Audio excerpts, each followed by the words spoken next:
The following is a presentation of the Black Hollywood Live Network, the first online broadcast network dedicated to African American entertainment. Hollywood Redefined. From Los Angeles, California, streaming live thanks to Akamai Technologies, this is Black Hollywood Live, Geek.Nerd.Tech, featuring a weekly roundup of tech news and gossip. Black Hollywood Live, Hollywood Redefined. You're listening to Black Hollywood Live. And now, the host of Black Hollywood Live, Geek.Nerd.Tech.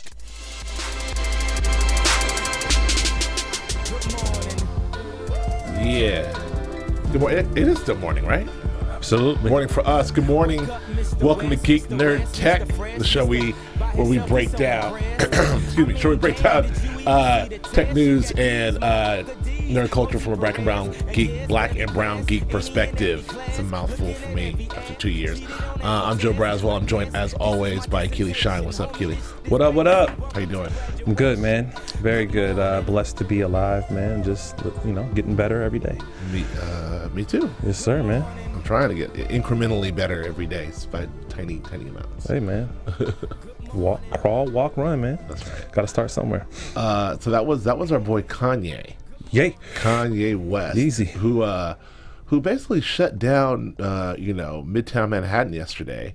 MSG had a giant listening party in Madison Square Garden. Yeah. Actually a Fashion Week debut of his line meets a listening party meets a live event. Mm-hmm. And what we're talking about, other than we're Kanye guys, is it was a streamed event.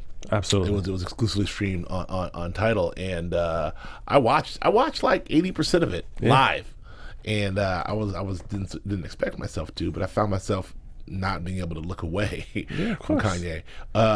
First of all, like as a concept, what do you think of all this? I mean, conceptually, it's amazing. Like, there's no artist that we can really draw from that has done anything on this scale. No musical artist that has combined music, fashion, technology, and done it in a way that's so innovative and creative and pulling from all different types of sources. Like, I think it's amazing. Like, he live streamed it. He actually had it in theaters internationally. Like, he brought in thousands of people to Madison Square Garden.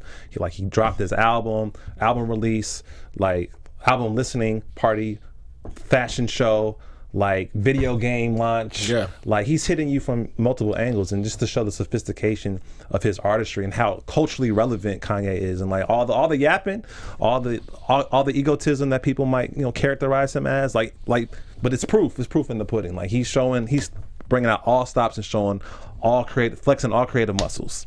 This thing is dope. I agree with all of that, but I will just add, I mean, I don't know. I'm not mad at Kanye at all, except for I did take issue with one of his tweets that he dropped out. But it's kind of like, in the middle of everything, it's like, come on, why Kanye? Why?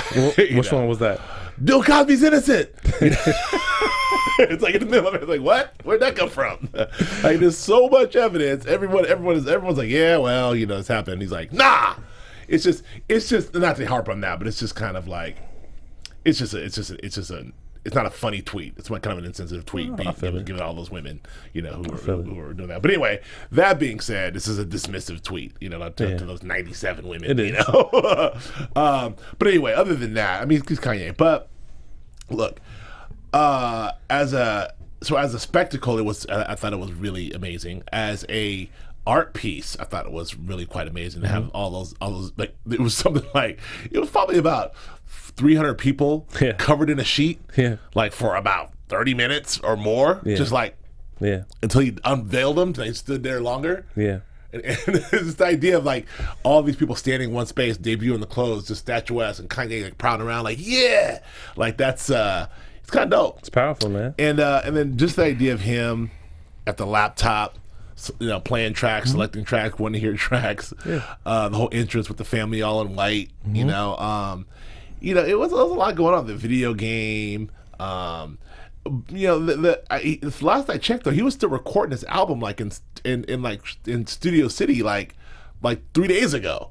So what's going on with this record? He keeps changing the album. Like, he's been recording the album since I think 2014. and songs are coming off, new songs are coming on. He changed the title is changed 4 times. Like, so I think he's trying to make the perfect record, if there is one, or he's trying to make it the best it could be for his standards. And so, I mean, does that concern you at all? That it's not like, at all. Does it feel like, I mean, to go from, it was So Help Me God, then Swish, then Waves, and Life of Pablo. 2014, we've seen probably 4 or 5 songs.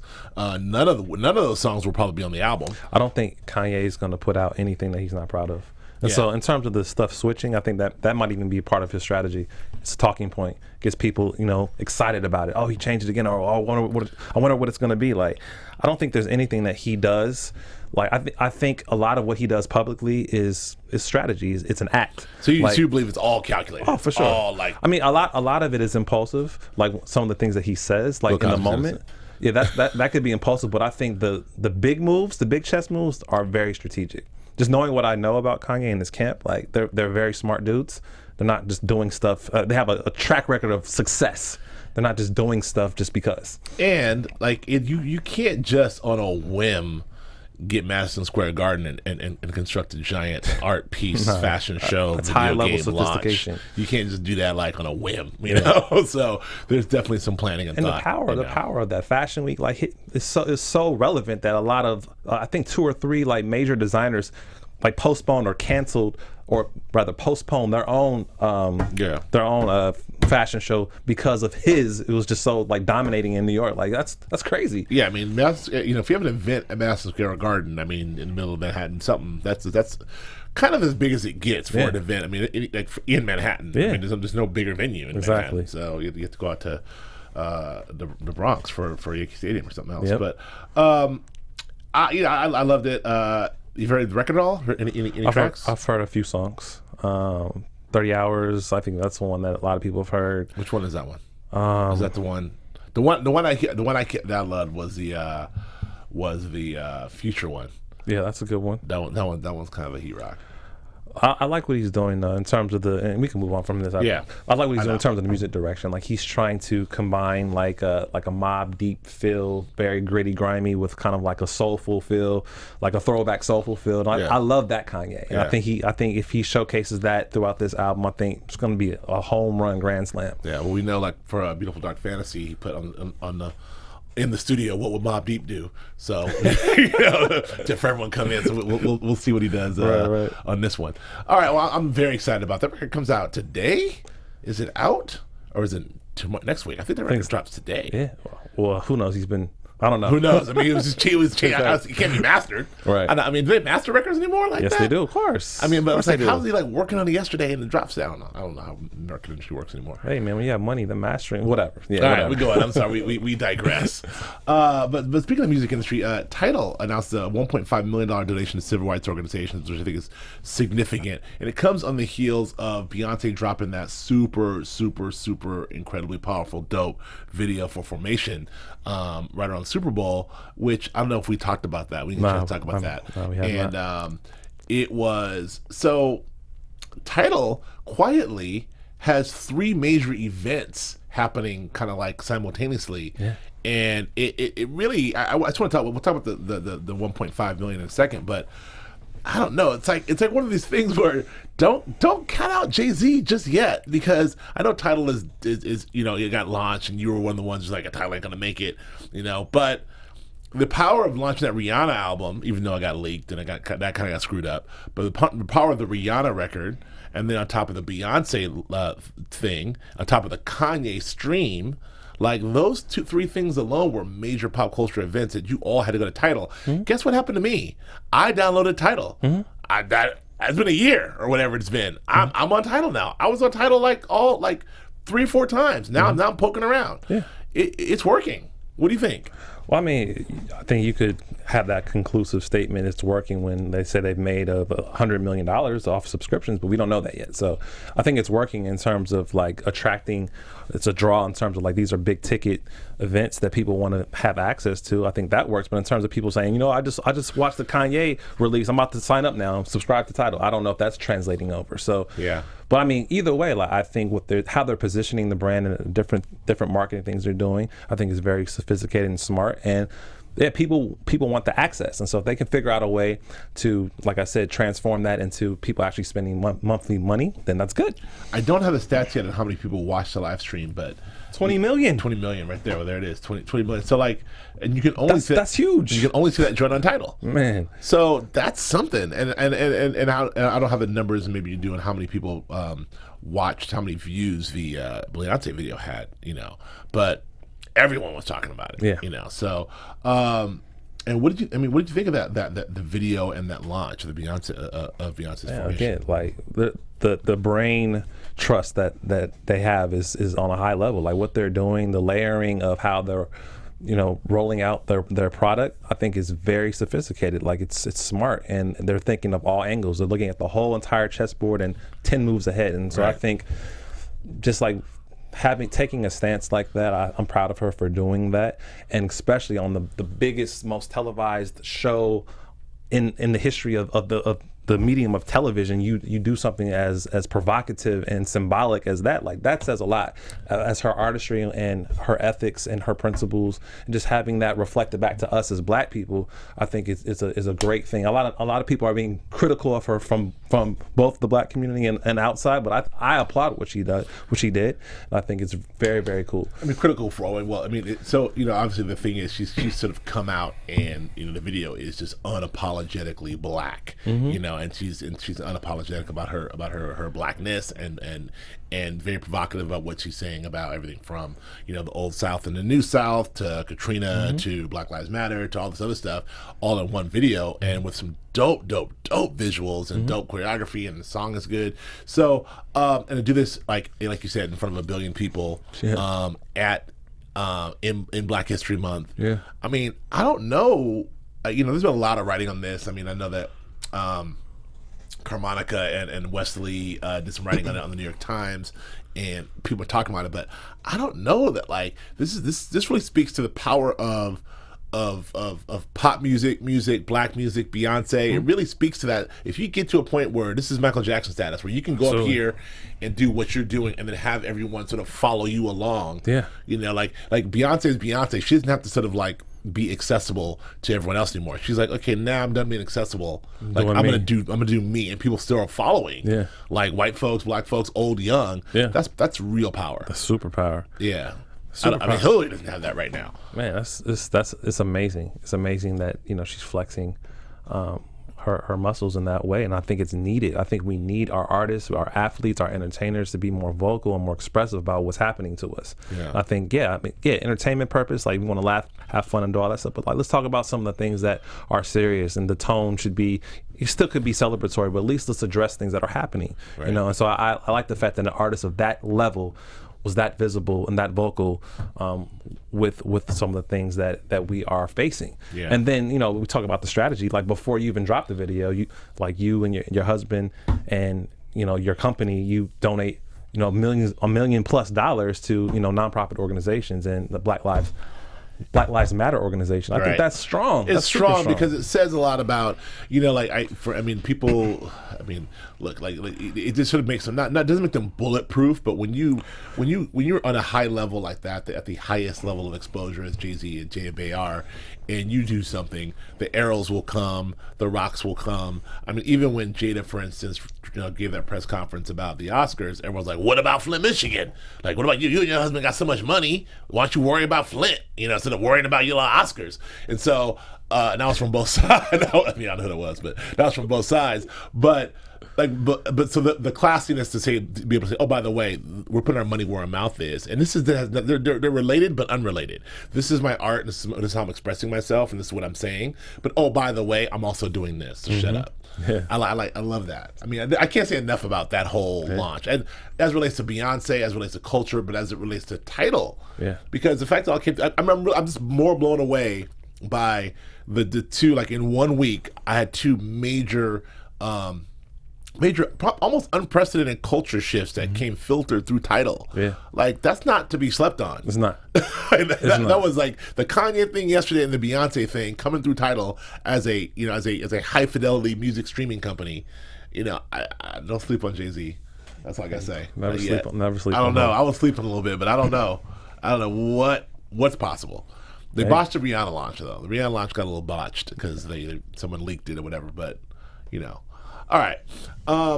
Moving on. Instagram is finally starting to roll out video counts for their videos, which I guess is good news for everyone, and mostly for marketers and brands and people who want to spend money and be able to quantify how many people are watching via views, but also for content creators as well to be able to show what your worth is, sort of how and this is about sharing, really, right? Because if you're following me on Instagram and I show a video and only my followers can see the video, I get like 37 likes. That's one thing, but it's also about, I don't know how many times someone watched the video and why that metric is important. Well, it's important because you want to, not everyone's going to like or comment. So you want to know how many people actually watched it. That's a huge thing. Right. And so, because you might watch it and like it, but you may not actually press the button. And that's most people. Most people aren't actively participating in liking and commenting, but they are consuming the content. So I think to have those type of metrics and analytics is good for brands and good just for individuals who are sharing stuff,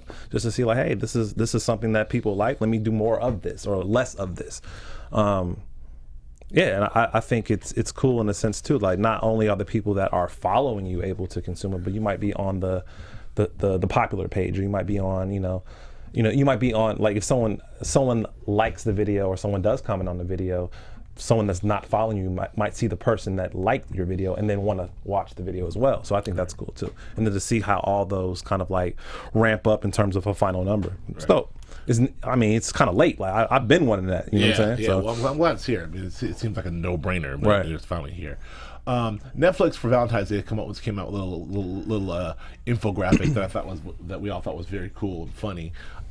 Basically talking about how Netflix can affect your love life. And it's really interesting. 25% of people find 25% find people more attractive based on the shows they watch. Something like 51% believe that sharing a Netflix password means you're serious in a relationship. 70% of people will not share the Netflix password until they're engaged. All this stuff. 65% engage in negotiations over picking their shows.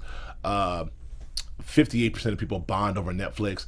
This is just a little funny thing, but it's a funny infographic and it's kind of fun. But it really, again, talk about how much Netflix has invaded and sort of is a part of our culture and our lexicon. Netflix and chill is one thing, but like the idea of the way young adults and adults sort of now court each other, think about each other, think about relationships, all comes through the prism of Netflix.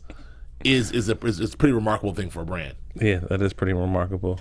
And like you said, like this the whole moniker of Netflix and chill, like to be able to have this infographic that kind of spells out like how people are relating and how that translates into their personal analytics. And I think we're in a different time, man. Like how people, like you said, how people relate and how the socialization of the socialization of dating is like, it's much different. And so.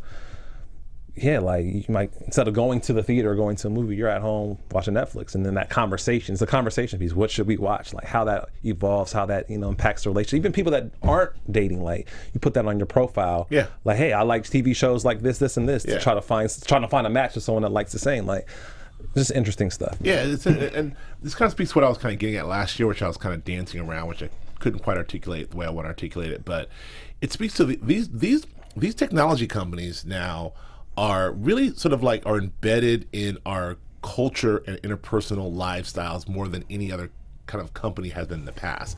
I can't think of an analog for a company in the past that, whatever, like it was Coca-Cola or out of Ford. I can't think of an analog. Maybe GE, maybe GE, but it's not just about we use this thing every day. I'm talking about specifically like the Apple's, Facebook, Amazon, Netflix, for instance. Right. It's not so much that we use them every day, like we use light bulbs and G stuff every day, but just so much like not only that we use them every day, but just how intertwined they are into our sort of cultural DNA. Yeah. So this Netflix thing is an example of that. Facebook's a great example of that. Amazon has a bit of that.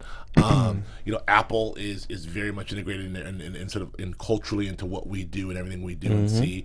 Like is this the future of like coming, like it's one that companies want to be want to engage you at all points at all angles. And I think that companies like Netflix and at least Facebook have succeeded. Oh, and Google's the other one.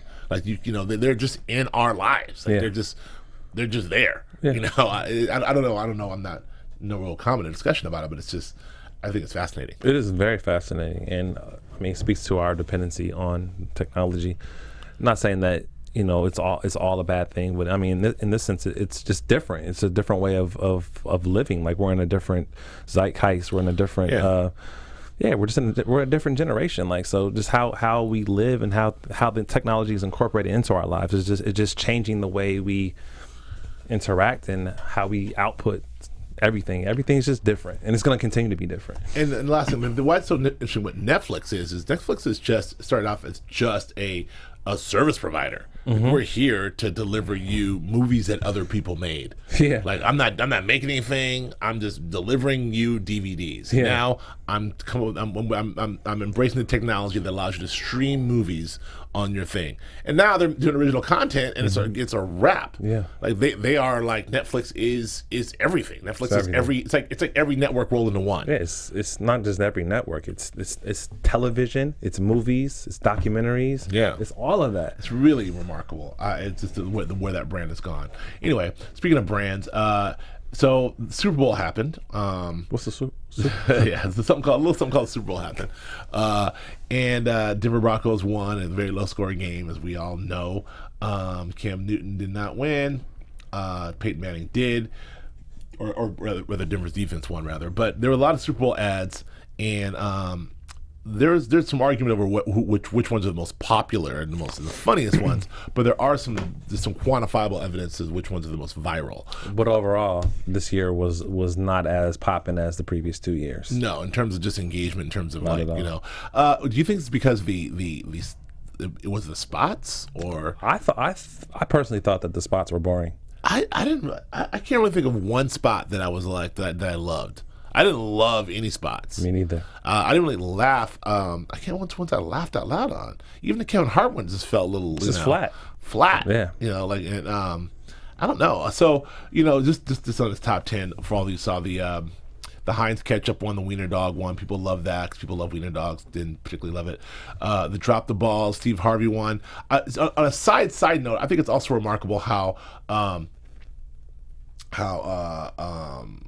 what is it? Verizon does that commercial with those 3D animated balls coming down the thing, and it's so powerful. It's such a simple, like weird visual that you wouldn't think anything of, right. But it's so powerful that not only is that like an ad is like really sticky and sticks with everyone and it's through the roof, but T-Mobile and Sprint had to come up with similar ads to combat that ad. Yeah. I don't think I've ever seen anything like that either. Have you seen anything like that? No, like you drop an ad that's simple that everyone's like, oh, well, I'm gonna do one too. Right. Well, you're two competitors. Absolutely. Where's AT&T ball ad? I don't know. Anyway, so the Steve Harvey one. Go ahead. I was gonna say, I did make a note that when I look at a lot of the commercials that you're reading from the top 10 and some that maybe didn't make the top 10, a lot of the protagonists, a lot of the leading role of those commercials were black dudes. Yeah. Or black people. Yeah, that's awesome. That was awesome. Yeah. You got to think. You had Lil Wayne. You had Key and Peele. Yep. You had Steve Harvey. Drake. Kevin Hart. Yep. Now I'm drawing a blank. I think that might have been it. That's it. Yeah. That's one of the top 10. That's it. Yeah. So Wiener Dog, Steve Harvey, the Drake Hotline Bling one, which was not a very well executed commercial, but I think Drake was funny in it. So I think Drake sold it. I think it's just something about like anyway, the God, Puppy Monkey Baby. That was so weak. It was so ridiculous, rather. People are talking. It achieved what they wanted to achieve. It's just in a boardroom, someone being like, I don't know, something weird. Puppy Monkey Baby. First date. We did that. Kevin Hart, and then the Pokemon commercial, the weird Budweiser Give a Damn with Helen Mirren, the long version of Hotline Bling, and of course the Doritos Ultrasound commercial, which I thought that was a little weird. But the baby jumping out to get a Dorito. That was fun. That was the funniest one. And the mom's like, ah! That's like that was ridiculous. That's ridiculous. Yeah. Anyway, next, Viacom's finally getting on board on Snapchat. They're not too late, but it means a lot. It seemed like a no-brainer. Like Snapchat are where the millennials are. Everyone like Vice and other people and BuzzFeed and all the other smaller companies have got on board. Even CNN and other people got on board early. So finally, Viacom's like, let's see what we can do. So they're on board. The MTV and Comedy Central and all their other stuff. I haven't seen BET on there, but what do you think about this? I think it's smart. I think it's a good marriage in the sense that both platforms are for young people, millennials, and they're both going to share the ad revenue. I think it's smart for them to work in conjunction with each other. And just interesting looking at Viacom's evolution and just what they're having to do to stay relevant amongst the younger generation. But I think Snapchat is the perfect platform for them to be able to promote and springboard new pieces of content. So I think obviously it works there. So they want to be present there, and I think with the right creative, I think they could have a huge splash, and in turn huge ad revenue. So yeah. I agree. I just nothing really to add to that. I'll be keeping my eye on it. I will say that I've been watching a lot more Snapchat content, and been increasingly impressed by the videos created exclusively for Snapchat, and find them pretty engaging for the most part. So I think it's just something that we internally should think about, because I think those are good videos. For the most part. I want to talk a little about, I don't have much time, but I want to talk a little bit about what's going on with Facebook and India. Just for a brief, because we have to continue our Facebook streak. Of course. But so Free Basics is something that a program that Facebook's going to roll out in India. Obviously, India is a huge market for Facebook, given the fact that they're banned in China, and so there's 1 billion people in India. So Facebook's trying to get into there by essentially doing two sides of the coin here. It's like, we're providing this sort of free thing for you, but it also says you have to sort of be involved with us, which some people are viewing as another version of colonialism, and like, you coming on in here and you're making this, you're sort of monopolizing and doing these things. Before I get to comment on that, one of Facebook's not shareholders, what do you call it? I forget. Someone on Facebook's board members tweeted out a very insensitive tweet, a very insensitive white dude tweet of well, and something to the, I'm paraphrasing, colonialism did good for India so far. What's wrong with colonialism? Basically, which is a horrible thing to say. And of course, Zuckerberg came out and apologized, and you can't fire him because he's on the board, but they apologized and said there's no way, shape, or form how we think. It's kind of a nightmare PR wise for them, but what do you make of this? I mean, this is the conversation that we've had in regards to the states, net neutrality, and I think the concept of colonialism, I think is apropos in the sense that, hey, I want to dominate the means of information, the means of resources. I want to dominate that. Yeah, you can have access to this, but you can only have it through me. That is colonialism. Sure. And so, especially if it's one thing if he's from India, if he's from the country, if he's from the continent, but the fact that he's from Silicon Valley, a 30-year-old guy is check this out, India. Yeah. I mean, I'm not certain, but I think India already has a Facebook, but I don't know what it's called. Their version of Facebook. Exactly, their version of Facebook. So I think they don't need it. I think it would be good to have Facebook there, but I don't think that I would prefer to have the Indian version be more celebrated and used, like it is in China. Right. The one in China is popping. Right. Which is, I forget what it's called. It's not the Alibaba. No, it's something else. But I always forget. I have an account too. The one in China is popping, but that's why they will not be let in. Yeah. So anyway, all right. Well, I want to keep an eye on that story because it's a very. We'll see how that develops in the future. Drones. It's also a long running streak. We can't go at least a month without having 3 drone stories a month. We slow down on that, but the FAA is working on getting approval for smaller drones. I mean, I think because all drones are not created equal, right? Some of these drones are below 4.4 pounds, and they're saying we want you to be able to fly those around. It's just these other giant joints. Like, how do you distinguish between the joint that's like these little drones that fly around versus the ones that are almost the size of this room that fly around? And I think that the FAA is finally sort of trying to catch up on differentiating like what's what, and maybe getting Congress to pass through these micro UAS drones law as opposed to the larger drones. I mean, this seems like a first step in drones being everywhere, right? Hey, we'll see, man. I mean, I think it's inevitable. Is it going to happen tomorrow? No. Maybe 5-10 years from now, we'll have a sky full of drones. Maybe. Right. So yeah, these are the beginning steps of that forming. Still, we always talk about like, is it going to be safe? How are they going to manage it? Like, probably have terms like drone pollution. Who knows? Right. Like, who knows what 10 years from now and what technology will provide for us, or what our world will look like. Just like we're discussing right now, our dependency on certain platforms. Like 10 years from now, it might be a completely different world. Yeah. So, yeah. And I mean, the technology now is allowing for these drones to not run into stuff or run into each other. So all the drones now basically not only have GPSs, so where if they get run on one battery, they'll return to the user. Right. Or in the future, if I'm flying from point A to point B, there's charging stations for the drone, so I'll be able to land, but drones won't be able to hit each other, hit other things. So Nothing is foolproof. Nothing's foolproof. All computers crash. Yeah, I know. I can see in the world where you see these drones up ahead in your street, and drones like phew, phew, phew, phew, phew, phew. And then two of them fall on you. Like that's something. Yeah. Anyway, we'll see how that works out. Brief thing: Homeland Security wants to amp up social media screening and stop terrorism, which sounds good. Homeland Security Jed Johnson says that, which sounds good, except they're not really disclosing how they're going to do that. Like, we're going to monitor social media to help stop terrorism. I mean, what does that mean? I think what that means is that they'll begin to use their resources to kind of look at how people are communicating, what things they're saying, so to get ahead of the ball.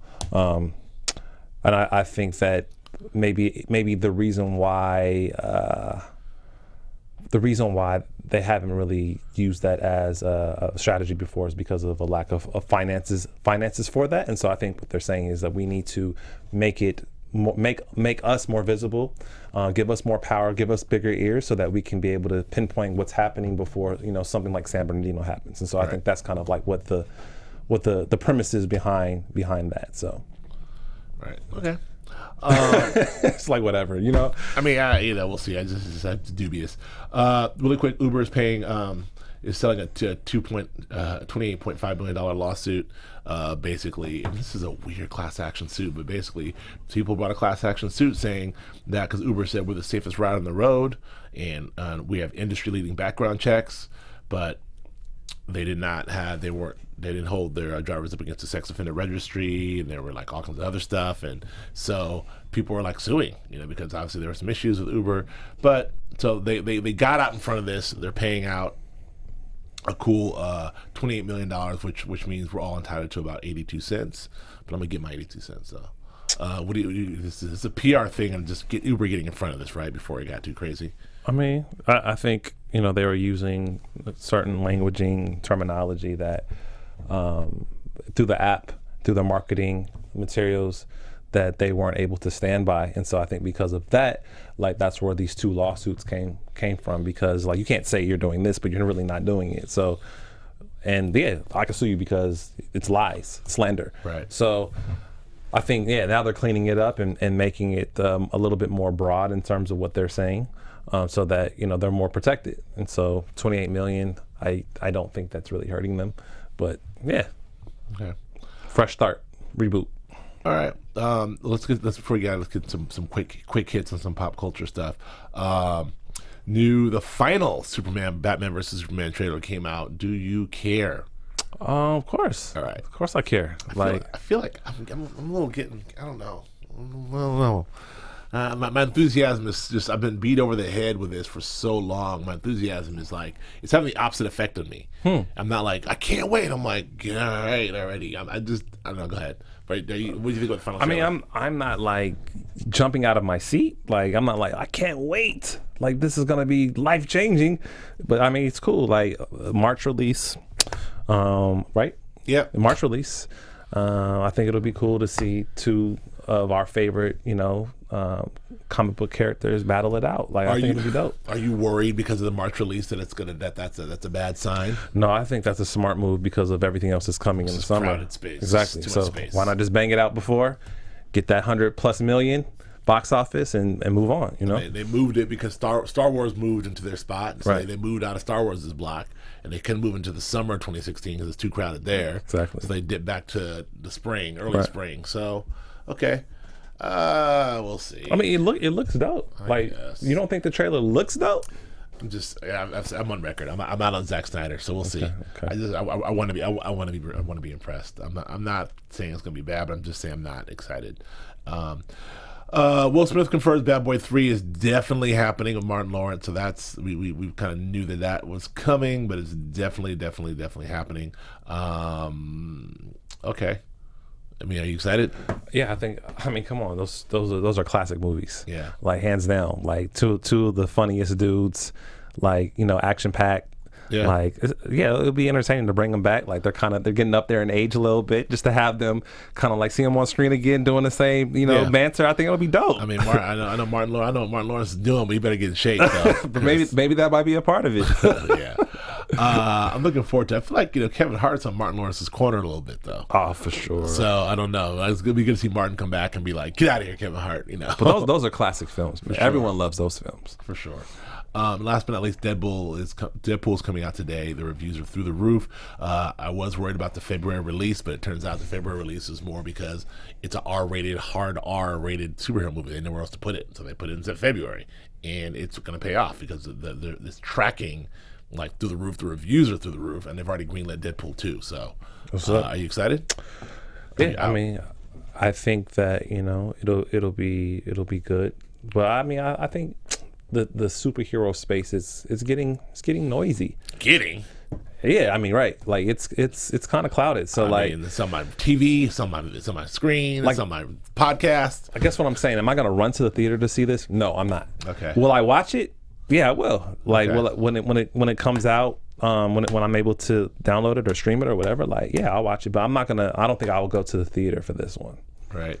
I just saw something right now. We gotta get out of here, but I just saw something. I'm gonna look it up right now.